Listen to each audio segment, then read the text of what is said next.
L'art peut-il jouer un rôle politique? Thèse. La création artistique peut être une forme de contestation et exprimer une forme de rejet de l'ordre culturel établi. Antithèse. L'art n'a pas les moyens conceptuels de jouer un rôle politique. Il est une activité libre et gratuite et doit le rester. Thèse. L'art peut jouer un rôle politique.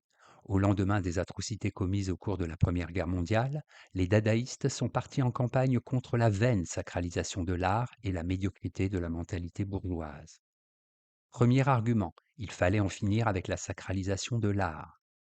Le dadaïsme est né d'une immense déception. L'art que l'on vénère, la culture que l'on tient en haute estime, n'ont pas empêché les événements aussi sanglants que barbares de la Première Guerre mondiale. D'où la volonté de tourner en dérision la création artistique. Ainsi que le déclarera Francis Picabia, l'art est un produit pharmaceutique pour imbéciles. Deuxième argument, la dérision est une arme contre la sottise.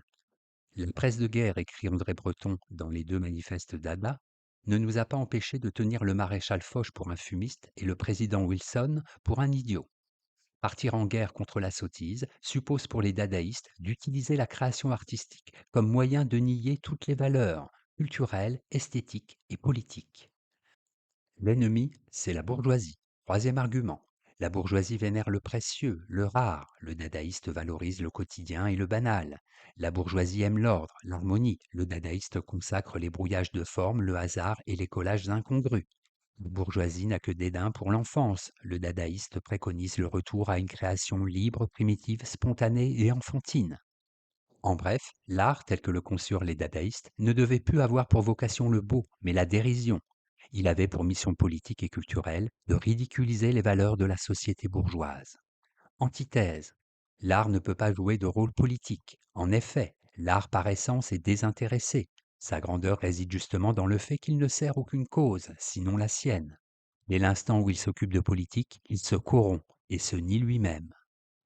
Premier argument, rien n'est plus éloigné de l'imaginaire que la chose politique. Le propre de l'imaginaire est de révéler un univers entièrement neuf. Les impressionnistes ont peint la lumière comme jamais auparavant elle n'avait été peinte.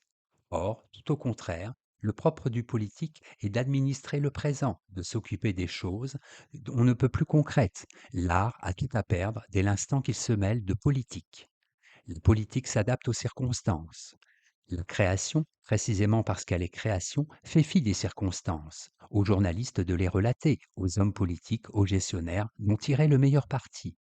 Elles peuvent inspirer l'artiste, mais en aucun cas elles ne doivent brimer son inspiration. Les circonstances passent et trépassent, l'œuvre d'art demeure. Troisième argument, l'art a une vocation purement spirituelle. Julien Benda, dans La trahison des clercs, s'en prend aux artistes qui ont trahi leur mission en se mêlant de politique. L'art ne doit viser que le beau et le sublime. Si cette fleur de désintéressement devient utilitaire, écrit-il, je le dis comme le poète des Vierges au rocher, quand l'auteur de Siegfried rend le dernier soupir, et le monde perdit de sa valeur. En bref, l'art perd sa vocation s'il s'occupe de politique.